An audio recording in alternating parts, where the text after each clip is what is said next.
Good day, ladies and germs. Elton McFall here in the Westmount sector of Montreal. That is a live band playing down there, and we're at the end of this show here on Green Avenue. Take care, Alex.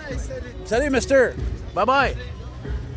Yeah, and it's funny because there were a whole bunch of classic cars parked here before, and it's funny because we're on Green Avenue, but there's nothing green about them.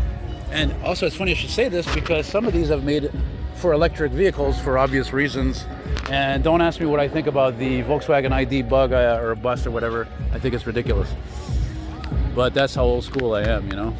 Actually, a friend of mine just left. That's actually his Peugeot.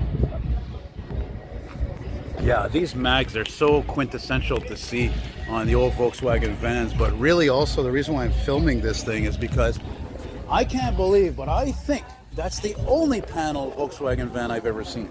That's how rare they are, because these were ordered literally for as work trucks. And I know even Bell Canada, wow, look at this guy, it's just like a Mack truck. But even Bell Canada had a few of these back in the 60s, so they're popular with florists or whatever you can imagine. But that's why nobody saved them, because they're all driven into the ground. So it's really neat to see something that's really rare. I like the nice touch with the dual exhaust. But it's a little bit modified, I see in there, so I'm wondering, is that a Subaru engine? Is it a Volkswagen engine? Look at the vents they all added here. This actually, I think, might have been for a generator.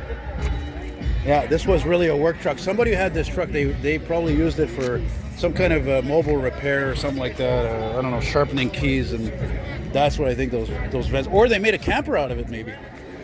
But again, they're such rare vans, these are really. But again, I the only thing I don't like about it, I don't like those seats at all.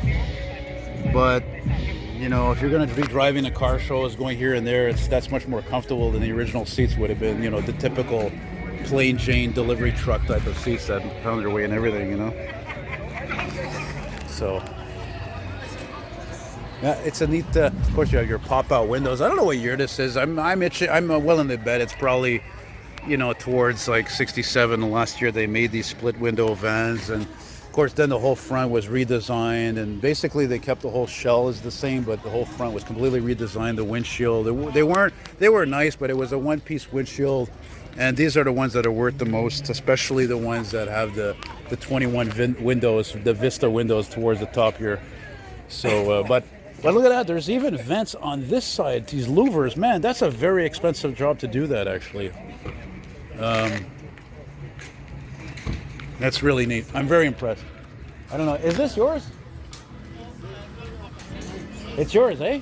Hey, thanks for bringing this, man. This is a very rare VW. Oh, I know you from YouTube. Ben oui, c'est moi, retro old school. Monsieur, non, merci d'avoir amené ça, monsieur, parce que j'ai jamais... Des panneaux, là, j'ai juste vu ça une fois, je pense juste dans des photos. Les deux bords, t'en as peut-être jamais vu. Puis pas juste ça. Yeah, he's right. I didn't notice until the owner mentioned there's actually doors on both sides. Yeah. What's with the vents on the both sides? Did you have this added on? They were all like that. It's a 60, so maybe they changed over the years, but in 60... It's a 60? Yeah.